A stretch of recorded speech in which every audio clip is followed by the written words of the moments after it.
Power is not neutral. It is always revealing. Not of what you could do, but of what you already believe you lack. The superpower you desire most is the compensation for the wound you carry deepest. The ability you dream of is the one that would finally solve the problem you have been trying to solve your entire life. Today, we invite you to choose a power. Not because you will receive it, but because the choosing will reveal what you have been seeking all along. Before you are three powers: the ability to manipulate time, the ability to become invisible, the ability to read minds. Do not choose what sounds most impressive. Do not pick what you think makes you look wise or evolved. Do not select what others would choose.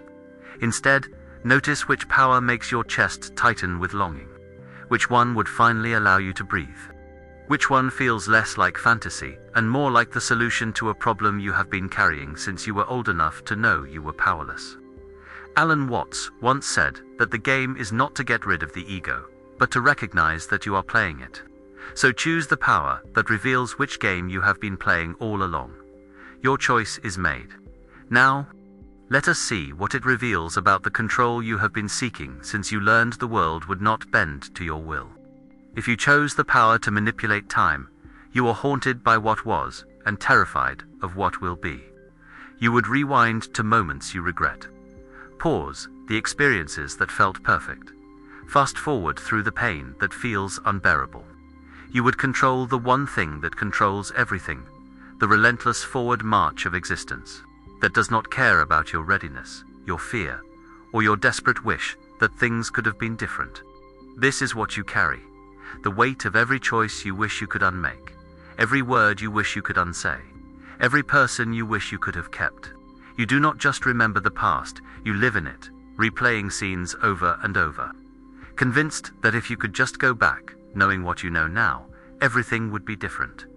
You also fear the future. You lie awake, calculating outcomes, planning contingencies, trying to control what has not happened yet by obsessing over every possible version of it.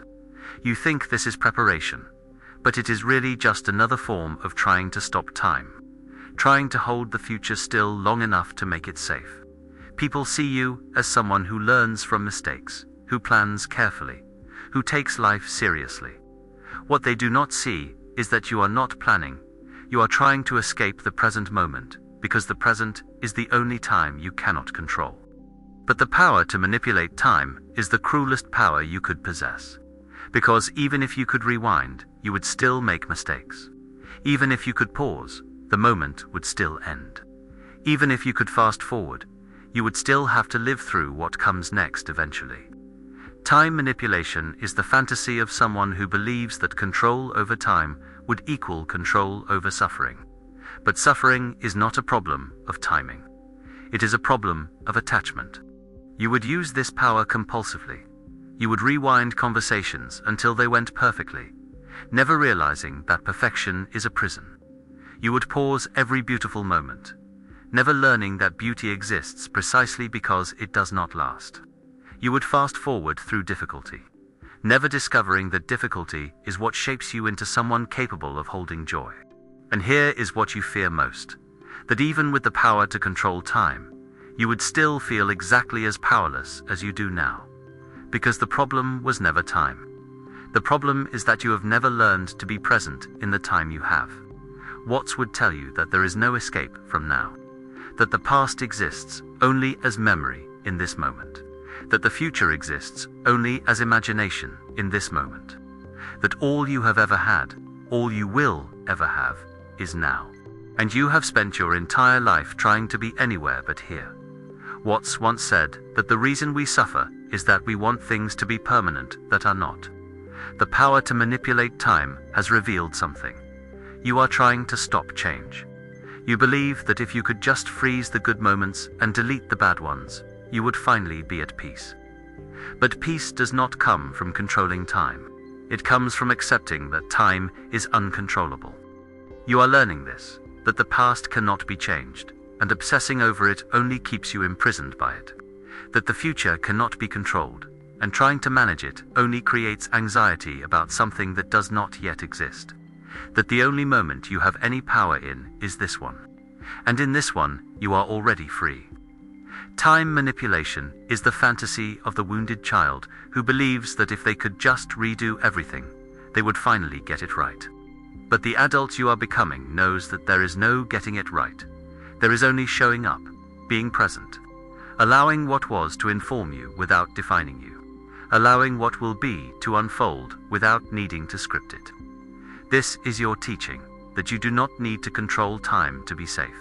You only need to stop fighting the moment you are in. The moment you stop trying to escape now is the moment you discover that now has always been enough. If you chose time manipulation, you carry the belief that your pain is a problem of timing. You do not need the power to change time. You only need to accept that time changes everything, including you, and that this change is not your enemy. Your true self is not trapped in the past or waiting in the future. It is here now, in the only moment that has ever existed. And when you finally stop trying to control time, you will discover that time was never controlling you. You were only refusing to move with it. And the moment you start moving is the moment you become free. If you chose the power of invisibility, you were exhausted from being visible. You would disappear into rooms and finally hear what people really think of you. You would move through the world without the weight of being perceived, judged, evaluated. You would escape the performance of existence, the constant awareness that you are being watched, assessed, and found wanting. This is what you carry, the unbearable heaviness of being seen, the feeling that every interaction is a test you might fail, that every moment of visibility is an opportunity for rejection, criticism, or the confirmation of your deepest fear, that if people really saw you, they would not want what they see. You have spent your life managing perceptions, curating your image, controlling what others see so they never glimpse what you believe is unacceptable beneath the surface. And it has exhausted you. You want invisibility because you are tired of holding yourself together under the gaze of others. You want to finally stop performing and just exist. People think you are confident, put together. Fine. What they do not see is that every public moment costs you something. That you leave interactions drained, not because you gave too much, but because you were holding back the entire time. Holding back the real you, the messy you, the you that is certain no one would accept if they really knew. But invisibility is not freedom, it is exile. Because what you would do with invisibility is not rest. You would spy. You would listen to what others say about you when you were not there, confirming every fear you have ever had about your inadequacy. You would haunt your own life like a ghost, present but not participating, watching but never connecting. You think invisibility would relieve you of the burden of being seen. But what it would actually do is confirm your deepest belief that you are only tolerable when you are not fully present, that your real self is something to be hidden, that to be loved, you must first be invisible. And here is the cost. You are already living as if you are invisible. You already hide the parts of yourself you think are unacceptable. You already move through the world as a carefully edited version of who you are. You do not need the power of invisibility. You have already mastered it, and it is killing you. Watts would ask you, who told you that to be seen is to be in danger? Who convinced you that your real self is so unacceptable that it must be hidden? What happened that made visibility feel like a threat instead of a gift? Watts taught that the self you are trying to protect does not actually exist. The power of invisibility has revealed something. You believe there is a real you and a performed you, and that the real you is unacceptable. But what if there is no separation? What if the you that you hide and the you that you show are both constructs? What if the real you is neither the mask nor what is beneath the mask, but the awareness that can be seen and unseen without being defined by either? You are learning this, that being seen is not the danger. The danger is believing that being seen by others is more important than being seen by yourself. That visibility is not the problem. The problem is that you have been so busy managing how others see you that you have forgotten to look at yourself without judgment. Invisibility is the fantasy of someone who believes that if no one can see them, they will finally be safe. But safety is not found in hiding. It is found in the recognition that what you are cannot be diminished by being seen. That the gaze of others does not define you. that you are not the image in their minds. You are the awareness that exists regardless of whether anyone perceives it. This is your teaching, that you do not need to disappear to be at peace. You only need to stop giving others the power to define your worth through their perception. The moment you stop hiding is the moment you realize there was nothing to hide. If you chose invisibility, you carry the belief that to be seen is to be judged. You do not need the power to disappear. You only need to stop believing that your visibility is conditional on being perfect. Your true self has never been visible or invisible. It is the awareness that exists before anyone looks, that remains regardless of whether anyone sees. And when you finally allow yourself to be seen fully, messily, imperfectly, you will discover that the judgment you feared was never from others. It was only ever from yourself. If you chose the power to read minds, you cannot tolerate ambiguity.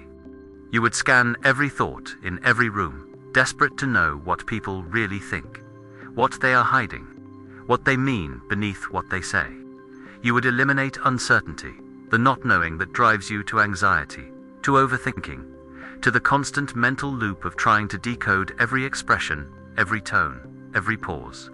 This is what you carry, the terror of being blindsided, of trusting someone who does not deserve it, of missing the warning signs that something is wrong.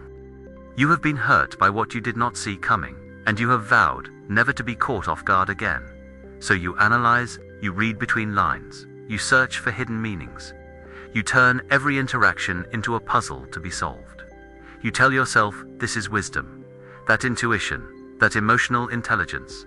But what it really is hypervigilance. The constant scanning for danger that comes from never feeling safe. You want mind reading because you believe that if you could just know what everyone is really thinking, you could finally protect yourself from betrayal, from rejection, from the crushing disappointment of discovering that people are not who you thought they were. People see you as perceptive, insightful, someone who understands people deeply. What they do not see is that your understanding is not born from empathy, it is born from fear. You do not read people because you love them. You read them because you do not trust them. But mind reading is not safety, is the end of connection. Because what you would find in people's minds would destroy every relationship you have. You would hear the fleeting irritation, the passing judgment, the moments of doubt or boredom or resentment that every human feels and immediately releases. And you would hold on to them. You would take every negative thought as confirmation of your worst fears, never understanding that thoughts are not truth, they are weather, passing through consciousness without defining it. You would use mind reading to confirm your belief that people are lying, that you cannot trust anyone, that beneath every smile is a criticism, beneath every kindness is an agenda, beneath every relationship is the inevitable betrayal you are just waiting to arrive. And in reading minds, you would become so focused on what people are thinking that you would forget to notice what they are doing, how they show up, how they choose you, day after day, despite the imperfect thoughts that pass through their minds. And here is what you would lose, the gift of not knowing. The space where trust lives, the vulnerability that makes connection possible. Because real intimacy is not about knowing everything. It is about choosing to stay even when you do not know. Even when there is risk, even when there is uncertainty. Watts would tell you that the need to know is the opposite of wisdom, that the wise person is comfortable with mystery, that the one who needs absolute certainty is the one who has not yet learned that life is fundamentally uncertain, and that uncertainty is not a problem to be solved, is the nature of existence. Watts once said that muddy water is best cleared by leaving it alone. The power to read minds has revealed something. You are trying to eliminate the unknown because you believe the unknown is dangerous. But the unknown is also where possibility lives, where trust is built, where love grows. You cannot control what people think.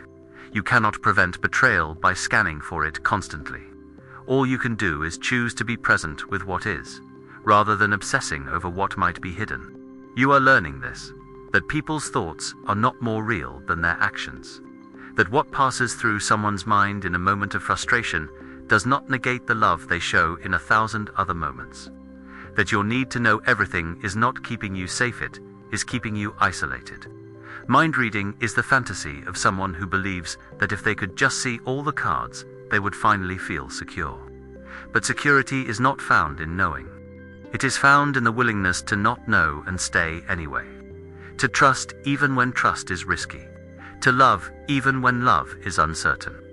This is your teaching, that you do not need to know what people are thinking to be safe.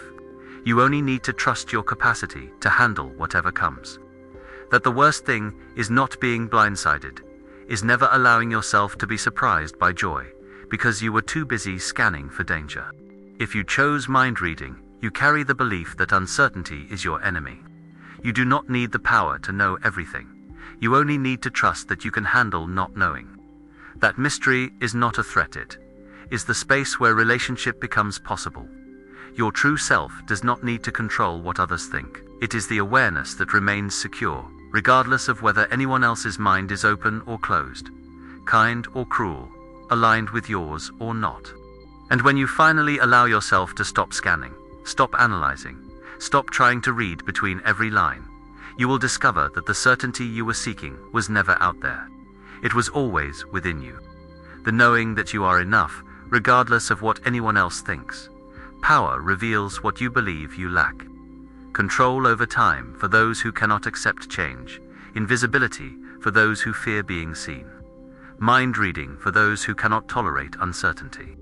Carl Jung understood that what we desire most is often the compensation for what we fear we are missing. The power becomes the fantasy that would finally make you safe, make you whole, make you enough. But Alan Watts would remind you, you do not need superpowers to be free. You only need to recognize that the powerlessness you feel is not a lack of ability, is a misunderstanding of what power actually is. Real power is not controlling time. It is being present in the time you have. Real power is not becoming invisible. It is being visible, and knowing your worth does not depend on how others see you. Real power is not reading minds. It is trusting yourself enough to handle whatever others might be thinking.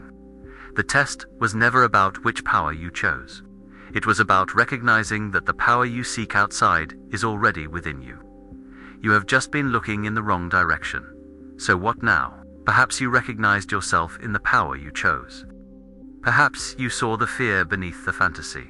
Perhaps you felt uncomfortable because the power revealed what you have been trying to control all along. All of this is the recognition you are not here to gain superpowers. You are here to see what you believe would finally make you safe, whole, enough. And to recognize that safety, wholeness, and enoughness were never about power. They were always about acceptance. Today, you chose one power. Tomorrow, you might choose another. Not because you were wrong, but because you are healing. Because the one who tries to control time is learning to be present. Because the one who hides is learning to be seen. Because the one who needs to know is learning to trust. Do not make the power your identity. Let it show you what you have been seeking, and then let it go. Because the truth is, you do not need time manipulation. You do not need invisibility. You do not need mind reading. You only need to recognize that you are already powerful. Not because you can control anything, but because you can be present to everything. And presence is the only power that was ever real. Alan Watts once said, "The only way to make sense out of change is to plunge into it, move with it, and join the dance." Today, you chose a power. But the power was not the point. The point was to see what you believe you lack. What you think would finally make you safe. What control you are still trying to achieve. The power revealed your wound, but it also revealed your path. Because the wound shows you where the healing is needed. And the healing is always the same. Acceptance of what is, rather than fantasy of what could be controlled. So release the need to manipulate time. You are already in the only time that exists. Release the need to be invisible. You are already worthy of being seen. Release the need to read minds. You are already safe, regardless of what anyone thinks. The only power you ever needed was the power to be present. And that power was never something you had to earn. It was what you were all along. If something in this reflection revealed you to yourself, if you recognized the wound beneath the power you chose, we invite you to share it in the comments below. Not to explain, not to defend, but simply to acknowledge what you saw. To witness and be witnessed by others who are also learning that true power is not control, it is presence. Each comment is a release. Each share is a recognition. And together, we create the space where all of us are learning that we were never powerless. We were only looking for power in the wrong places. And subscribe to this channel so we can grow together. There are more reflections waiting, more symbols, more invitations to see yourself clearly without needing to be anything other than what you already are. Stay, not because you need to, but because something in you recognizes that you are already home. And until we meet again, remember this: you do not need superpowers. You only need to recognize that presence is the greatest power that has ever existed, and you have had it all along. See you in the next reflection.